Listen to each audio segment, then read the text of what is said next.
Acho que entrou. Vamos voltando aí agora com a segunda parte da nossa live. Esperar a professora Patrícia entrar.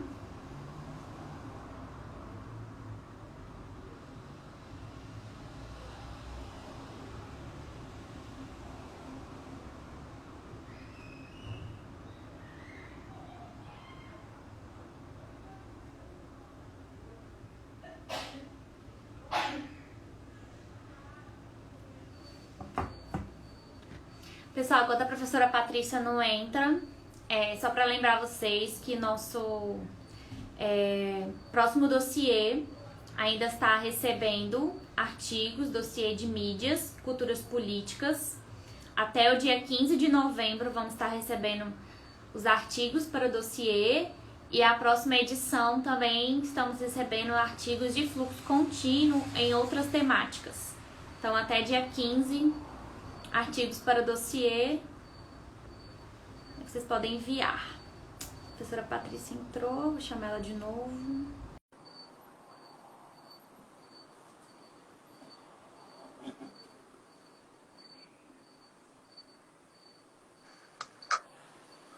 Voltou. Muito bem. Tirei uma foto aqui de uma outra pergunta, que foi do Anderson Moura. Ele perguntou o seguinte: no que diz respeito às visitas da Inquisição realizadas na colônia, de que maneira a justiça inquisitorial interferia na jurisdição eclesiástica local? Sim, é uma pergunta ótima, porque estão demonstrados, né, pelos estudos de Poliana, Vilã de Matos, Ângelo, e principalmente os estudos da Aldair Rodrigues, de que forma que a Inquisição ela se abraçou aos agentes do tribunal eclesiástico para promover essa vigilância social. Então, você tem, por exemplo, muito comum das vezes, maior parte dos casos dos vigários da vara eram comissários da Inquisição. Sim. Os párocos eram muitas vezes comissários da Inquisição. Você tinha, dentre os agentes do tribunal eclesiástico, muitos eram familiares do Santo Ofício, dentro desses ofícios menores. Então, essas pessoas, assim como nós vimos no caso da Vitória Maria, né, que foi denunciada pelo Meirinho, esse Meirinho, ele poderia ser um familiar do Santo Ofício, né? Então, você tem o mestrado do Aldair, que mostra isso, a ação dos familiares do Santo Ofício, né, que eram justamente dentro dessa chave. Depois eu posso mandar, Mateus 17, 18. Ou 18, 17. Agora a idade vai chegando, a gente vai invertendo a... Mas eu recomendo, para uso, assim, para pesquisa, a Bíblia de Jerusalém, né? Porque é uma tradução mais acadêmica. Sim. E você tem, assim, os autores comentando, né? E fundamentando aquela tradução e justificando... Desculpa, gente. E justificando aquela tradução e essa tradição, aquilo que se praticava dentro de uma tradição judaico-cristã. Então, é esse o caso, por exemplo, da correção fraterna. Então, ele me perguntou dessa ação da Inquisição, porque aqui não havia tribunal da Inquisição, ela agiu através do tribunal eclesiástico, né? Através dos agentes do tribunal eclesiástico, e eles acumulavam esses cargos de comissários e de familiares do Santo Ofício. E tudo dentro dessa ótica que a gente está lembrando da correção fraterna. Sim. Que está lá em Mateus, né? Que você é responsável pela salvação do teu irmão na fé. Sim. Que vocês fazem parte de uma comunidade. Então, a igreja, nesse momento, a Inquisição, a Companhia de Jesus, o que eles estavam fazendo? Qual que era o trabalho de inculcação doutrinal que estava sendo feito? Eles estavam estimulando as consciências coletivas e não as consciências individuais. Dentro dessa ideia de consciência coletiva, todos se tornavam responsáveis pela salvação de todos. É isso também que permeia a ideia de um outro mecanismo que eu trabalhei no meu livro, Excomunhão e Economia da Salvação, com as queixas. O que eram as queixas ao bispo? Você Poderia ter sua roça invadida ou incendiada, né? Um incêndio criminoso na sua roça. Ou bananas, né? Caixas de bananas roubados, bens que excedessem o marco de prata. Todos os requisitos previstos nas constituições diocesanas. Você tem essa questão das queixas regulamentadas em várias constituições, inclusive de Portugal, que eu estive lá e trouxe fotografia de várias constituições que regulamentam essa questão da queixa. A pessoa vai, ela não sabe quem fez aquele ataque à roça dela, quem me fez aquele dano. Ela pleiteia do bispo uma carta de excomunhão geral. E essa carta de excomunhão geral, ela provando que ela sofreu aquele prejuízo, era fixada na porta das igrejas. Uhum. E o pároco lia isso em missa de grande concurso de pessoa. E aquela carta de excomunhão, ela circulava, e todo mundo que soubesse algo daquele fato e não denunciasse, ele estava excomungado ipso facto incurrenda. Ele estava excomungado automaticamente, né? Então, por que eu citei esse exemplo? Que é dentro dessa lógica que nós estamos falando, de estimular as consciências coletivas e de encarregar as consciências das pessoas, exercendo um trabalho de inculcação doutrinal, de coerção psíquica, e trabalhando essa questão das consciências e das penas espirituais. A exemplo da excomunhão, que era assim, a excomunhão e o anátema, né, das penas máximas que alguém poderia merecer, né? Então você tem esses tribunais que vão cuidar da fé. E a Inquisição era o mais especializado e severo deles. Era o tribunal de exceção por excelência e que vai pleiteando os estudos do professor José Pedro Paiva, lapidares, mostram isso. Tem um que está em italiano, estava aqui também para mostrar para vocês, um episcopato vigile, né? Baluartes da fé e da disciplina, que mostra esse grau de especialização no sentido deles quererem, assim, cada vez mais especializar nesses delitos contra a fé, no momento que a igreja era mais militante. Depois, com o fortalecimento do aparato de Estado, da razão de Estado, com a hierarquia pombalina, o Ministério Pombalino, aí você tem isso relido dentro de uma outra lógica de razão de Estado. E aí você tem tudo, o foco de tudo, centrado no quê? Na lei da boa razão. Qual que seria a boa razão? A razão de Estado.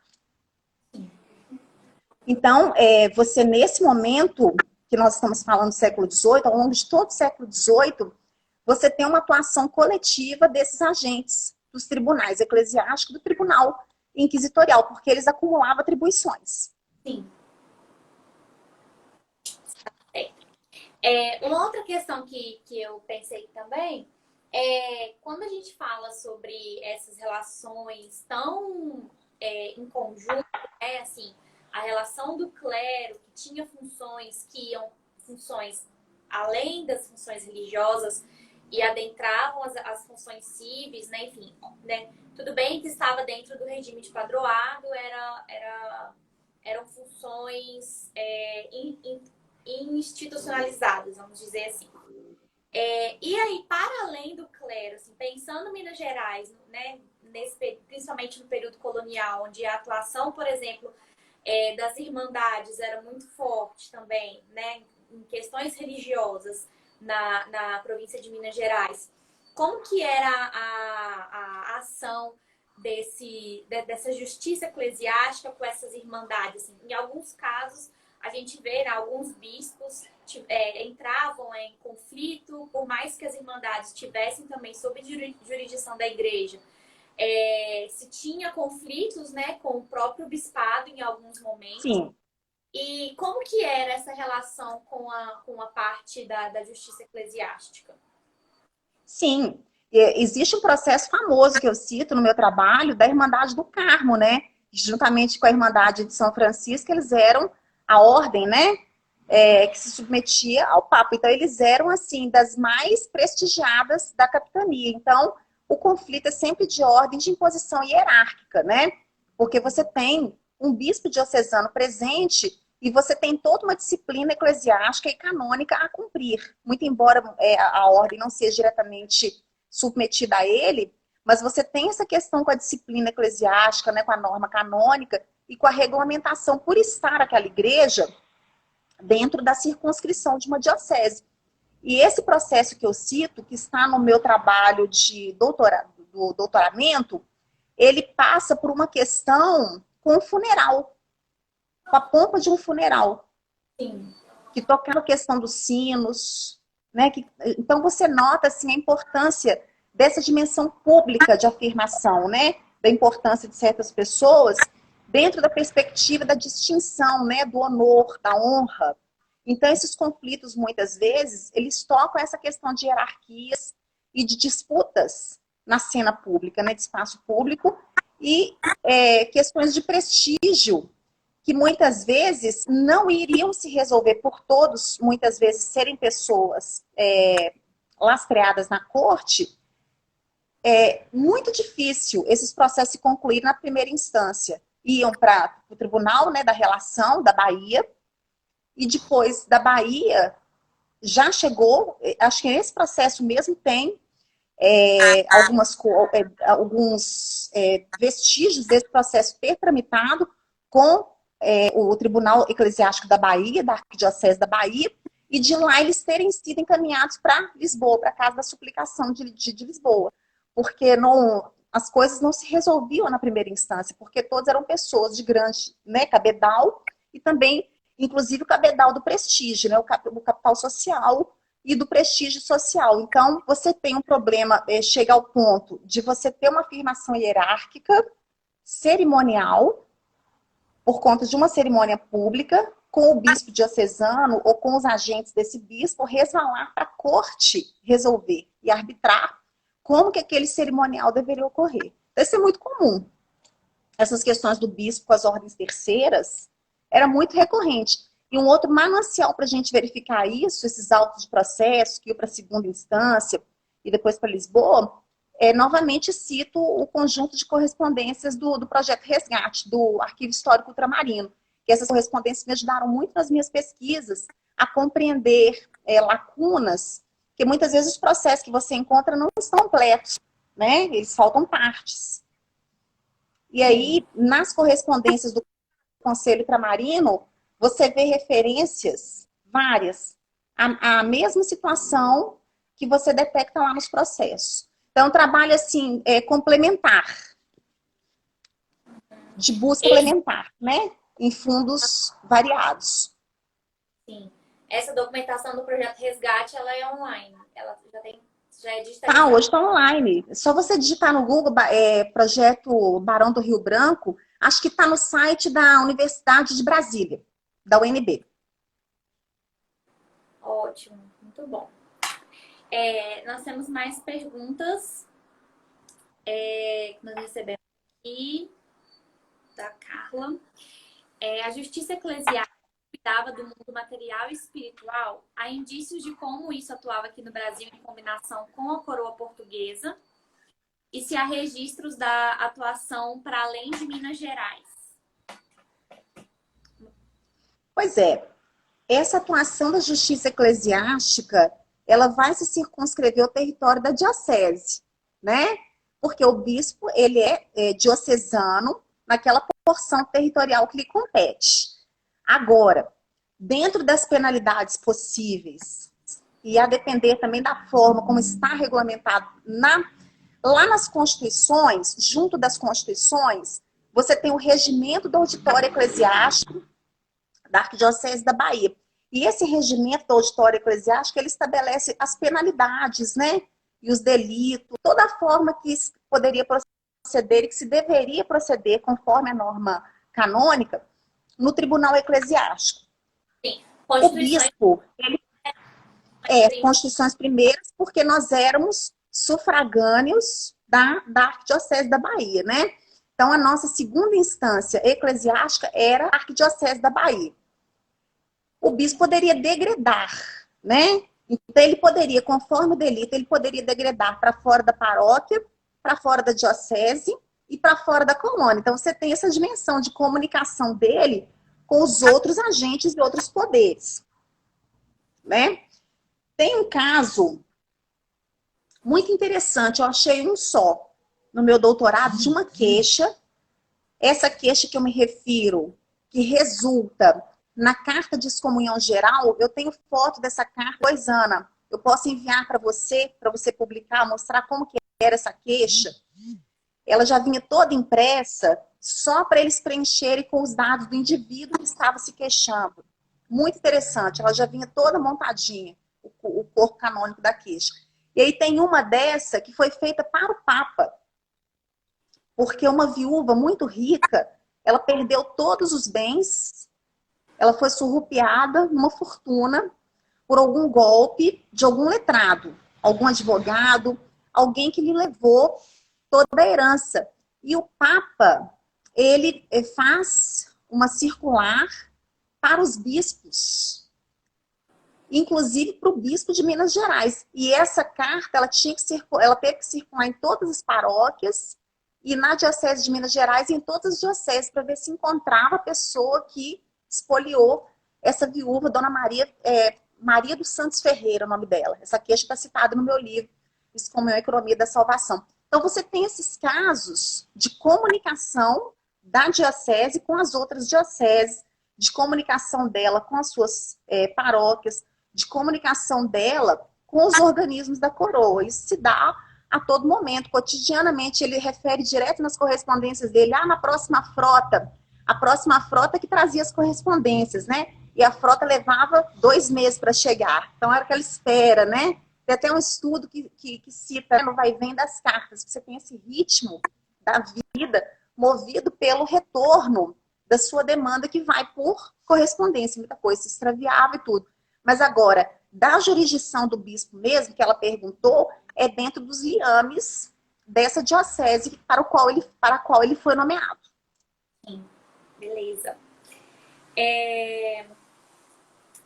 Quais eram as motivações da justiça eclesiástica no Brasil e se havia algum tipo de resistência da população a essa prática? No caso, acho que a pergunta é da população local.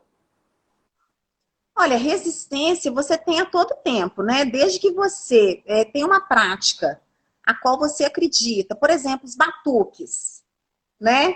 Você tem várias cartas pastorais de visitadores fiéis ao primeiro bispo, como foi Teodoro Ferreira Jacome, daquela linha canônica, tridentina, jesuítica, que gostava mesmo da aplicação severa dos cânones, que vão condenar. Eu tenho até um trecho, não sei se nós teremos tempo, como agora nós estamos rápidos, depois eu mando para a Ana, ela pode fazer uma arte bonitinha mostrando como que eram essas tensões e resistências. As tensões e resistências, elas são cotidianas. Então, as pessoas não vão parar de dar uma bigada, não vão parar de dançar, não vão parar de batucar, porque é a criatividade delas, é a forma delas vivenciarem o lazer, né?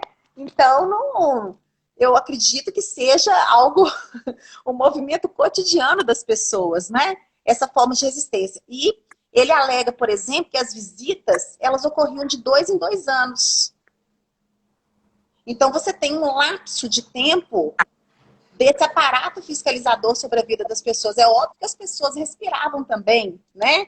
Em meio à chegada desse visitador que entrava com todo escândalo, né? Eles gostavam de ir em busca do escândalo, mas eles entravam escandalosamente também nas vilas. Eles não podiam entrar discretamente, né? Nas vilas. Eles tinham que entrar com pompa, tinha todo um ritual para ser cumprido, né?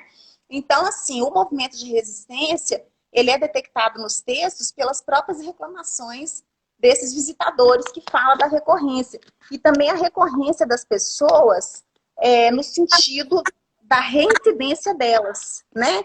Nesses delitos. Você tem, por exemplo, senão do contrário, você não teria os termos de admoestação e culpa. Primeira ocorrência, segunda ocorrência e terceira ocorrência, né? É sinal que as pessoas faziam e tornavam a reincidir. Então, quer dizer, a persistência dessa prática, né, de transgressão.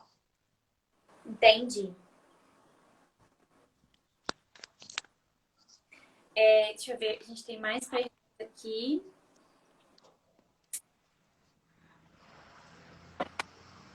Tem uma pergunta, se você pudesse falar um pouquinho sobre como que funcionava essa hierarquia eclesiástica, né, nesse período colonial.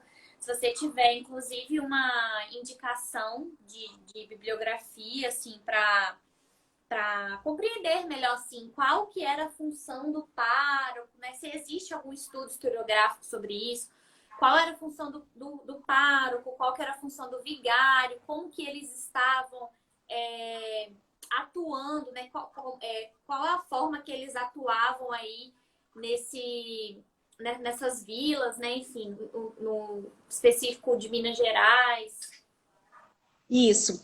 Essa questão com a paróquia, ela é muito interessante, porque a paróquia, ela é o cerne, né, de todo esse aparato de vigilância que é implantado, porque é dela que se irradia essa norma, é na paróquia que são lidas nessas atas de visitas, nos quais ocorrem esses embates, né, dessa hierarquia.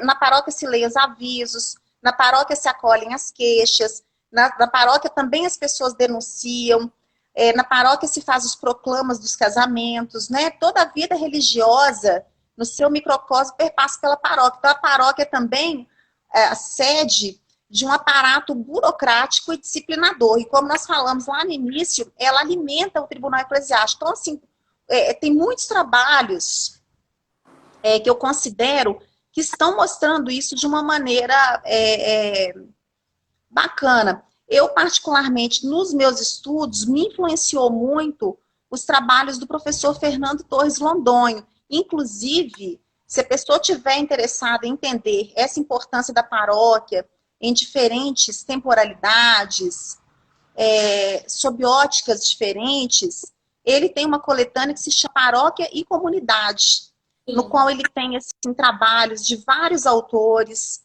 com múltiplas visões.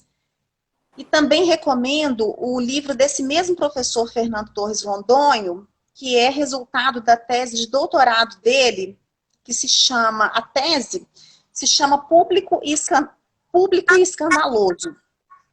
E o livro, que depois, posteriormente, ele publicou, se chama A Outra Família. É um livro muito bom também, que mostra essa ligação da paróquia direta, da paróquia com a aplicação da norma tridentina.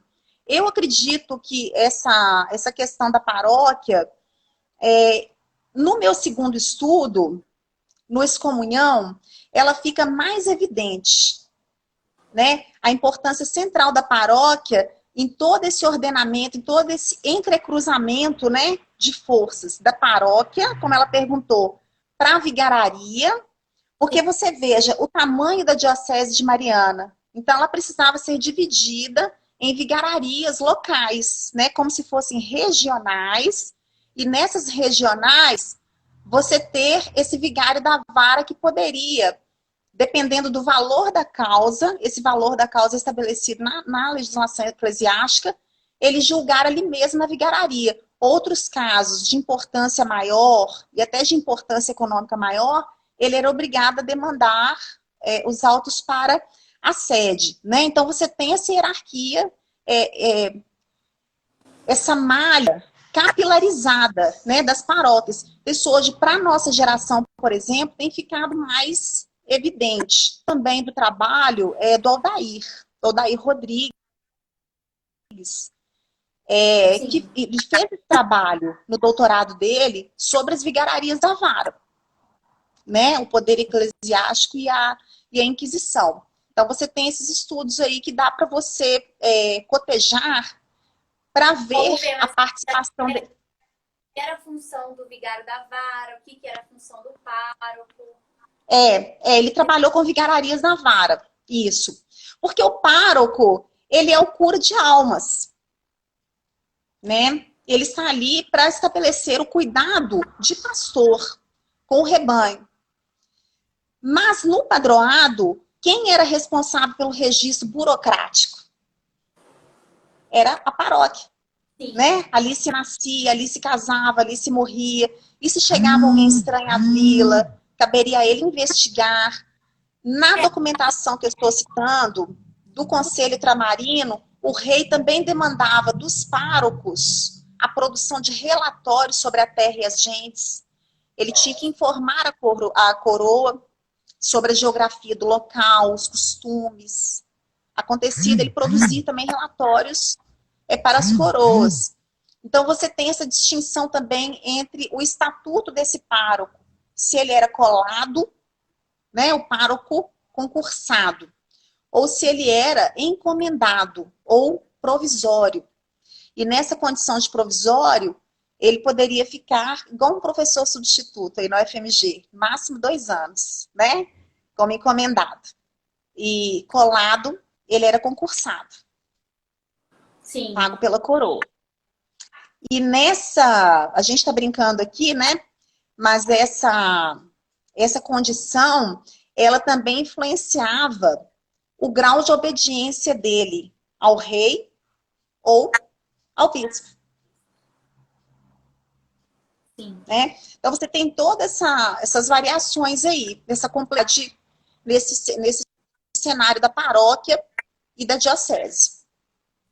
Mas acredito que se ela começar pelo paróquia e comunidade do Fernando Londonho, o estudo sobre as vigararias da vara produzida pelo Aldair, o meu próprio excomunhão tem um artigo agora que nós lançamos esse ano também pela revista Contraponto, que já está online, que a gente fala dessa questão da paróquia. Ah, sim. Esse estudo da paróquia é um estudo muito que tem várias variações mesmo, né? Assim, a paróquia enquanto Sim. órgão administrativo, a gente pode dizer que a paróquia era um órgão administrativo local, burocrático, né? Enfim, da igreja, mas também do Estado, acho que do sistema de padroado de forma geral, né?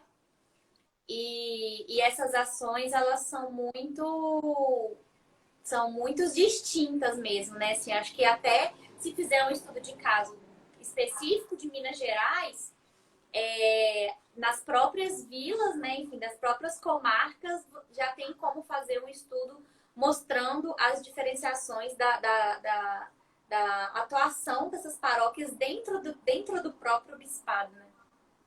Sim, e acho que isso também a historiografia não explorou o suficiente, essa diferenciação, por exemplo, entre os curatos, né, de um pároco encomendado, estabelecer uma relação, entendeu? Um mapeamento das paróquias que tinham párocos encomendados e os párocos que eram colados, por conta dessa questão que a gente está comentando, da hierarquia e da obediência, ora ao rei, ora ao bispo. Isso não foi explorado ainda da forma que merecia pela nossa historiografia. Também é um trabalho que está por fazer. Sim. Uma outra questão que eu queria ver com você também, também sobre essa atuação do clero, mas eu acho que pegando mais pro final do 18, ali, início do 19, que é quando, né, principalmente ali pelos processos de independência e depois também pós, né, enfim, com o Brasil já independente de Portugal, como que esse clero que, né, enfim, já tinha uma atuação, uma representação social muito grande, e, né, assim, pra gente pensar só Minas Gerais mesmo, essa questão. E aí esse clero que começa a atuar mais efetivamente no campo político, né, enfim, sendo inclusive eleitos, né, enquanto deputados e tudo mais. Como que ficava essa relação desse clero junto ao bispado, assim? Principalmente se a gente pensar as questões de hierarquia, se a gente pensar que muitos desses cleros que se tornam deputados, né, enfim, que entram por uma carreira mesmo política, eles, né, enfim, principalmente aqueles ligados às ideias liberais, né, saem um pouco desse aparato religioso de controle que a igreja vinha tentando implementar aí em Minas Gerais desde a criação da diocese. Uma boa pergunta. Veja você aqui, Caio Prado Júnior, cujo estudo eu apreciei muito, um texto basilar, né, dentre os intérpretes do Brasil, ele fala, né, que todo indivíduo a quem a inteligência fizesse cócegas, ingressaria na ordem colonial da carreira eclesiástica, né? Porque ele teria chances de ascensão. E dentro dela, aqueles que é melhor se saíssem. Veja, por exemplo, vou citar dentro disso que você pergunta, essa questão das ideias políticas em ebulição, dos protestos, de produzir ideias até concorrentes à ordem que está estabelecida e as tensões com a Mitra. Veja o caso do cônego Luiz Vieira, que era professor no seminário, né? E ele era proprietário de uma das bibliotecas mais importantes de Minas Gerais, né? A ponto de, né, do Eduardo Frieiro, de uma maneira muito feliz, qualificar como o diabo na livraria do cônego. Então, você vai encontrar, sim, essas tensões, e o que vai influenciar é justamente esse lado que nós estávamos ressaltando no momento da nossa live, que nós falamos da variação conforme a biografia do bispo, porque você vai ter bispo que vai meio que sufocar isso, vai fazer de conta que não está se apercebendo, e haverá o bispo que tem uma fidelidade tamanha à coroa, que vai proceder contra esse eclesiástico e até suspendê-lo de ordem, né? Então, vale a pena ver caso a caso, para você verificar dentro dessa postura do eclesiástico em atuação no momento específico que você tem esse perfil de padre atuando ali numa paróquia e favorecendo efervescência de ideias, atitudes panfletárias, rebeliões, o que sucederá se ele for denunciado ou se chegar, né, até ao vigário-geral, se chegar até o próprio bispo, que ele está tendo atitudes de insurreição, se esse bispo procederá ou não, ou se ele poderá chamar esse sacerdote em particular e aplicar-lhe, né, aquela correção disciplinar dentro da questão disciplinar canônica, né, que lhe cabe como pastor, né, como pai espiritual, como eles se qualificam. Então, ele tem essa prerrogativa de poder aplicar essas penalidades disciplinares, de chamar para uma conversa e também de proceder contra esse eclesiástico criminalmente, né? Dentro dessa questão disciplinar. O fato é que o eclesiástico, ele detém imunidade de foro. Então, quem teria que haver com esse problema no primeiro momento é realmente a autoridade episcopal. Agora, se ficar constatada mesmo uma insurreição contra o rei, contra a coroa, e se aventasse, né, se ficasse qualificado o crime de lesa majestade, aí sim ele perderia essa condição de imunidade e ele poderia ser julgado nos tribunais da coroa, o tribunal secular, como aconteceu no caso da Inconfidência Mineira. Sim. Só que os processos eclesiásticos transcorreram em segredo de justiça. Mas isso em casos de alta traição. Tem que ficar qualificado a alta traição. Se for ideias de insurreição, cabem as punições disciplinares correntes do sistema da diocese, que estão previstas nas constituições diocesanas. E depende muito da linha abraçada pelo bispo. Sim. Tem uma outra questão aqui que o Joaquim enviou, que ele pergunta o que seriam os padres da Ordem do Carmo, que vemos no Processus Vita et Moribus. Ah, sim, os processos de gênero, et vita et moribus, né, de vida e de costumes. Então, esses padres religiosos, como nós dissemos, a pergunta do nosso amigo Joaquim, eles não necessariamente estariam submissos à autoridade diocesana, mas ao superior da congregação deles em Roma. Mas, enquanto ordem estabelecida na diocese, dependendo da situação, eles teriam sim que eles poderiam ser demandados pela autoridade eclesiástica. Esse processo que você cita, de vita et moribus, né, de vida e costumes, é um processo que o sacerdote, pelo qual ele é investigado, né, para verificação da pureza dos costumes e da vida, das origens dele, né, no momento em que vigoravam os estatutos de pureza de sangue, se havia ascendência etíope, judaica, né, muçulmana, consideradas raças infectas, né? Então, assim, toda essa investigação, né, sobre esse passado dele era feita. Cláudio Manuel da Costa, poucas pessoas sabem disso, né? Ele não passou nesse processo de vita et moribus, ele queria seguir carreira eclesiástica, mas ele ficou travado pela questão dos costumes, né? Que se acusou lá nos relatos, nos depoimentos, que ele levava uma vida mundana, boêmia, né? Sim, Então, essa questão da disciplina direta, assim, desse sacerdote de ordem, é mais ligado ao superior da sua congregação e não diretamente com o ordinário diocesano. sim, Mas para ingressar no sacerdócio, aí sim você tem a vida dele sendo investigada através do processo de vita et moribus. sim. Bem, eu acho que foram todas as perguntas. Deixa eu ver se tem mais alguma aqui. Mas eu acho que foram todas mesmo. Não, que bom saber que o tema provoca assim tamanha curiosidade e que sejam, né, estimulados cada vez mais pesquisas sobre o tema, porque é um tema riquíssimo e Sim, que acredito assim central para a gente compreender, né, a natureza das relações que elucidam de que forma que a colonização realmente se tornou efetiva, não é? Porque sim, esse elemento assim que comandava as mentalidades das pessoas, né, que justificava todo aquele sistema, acredito que tenha sido primordial a aliança entre a igreja e o Estado. Então, que se estimule cada vez mais pesquisas aí, a julgar pela curiosidade aqui hoje constatada, né, nós teremos muitos trabalhos. sim, com certeza.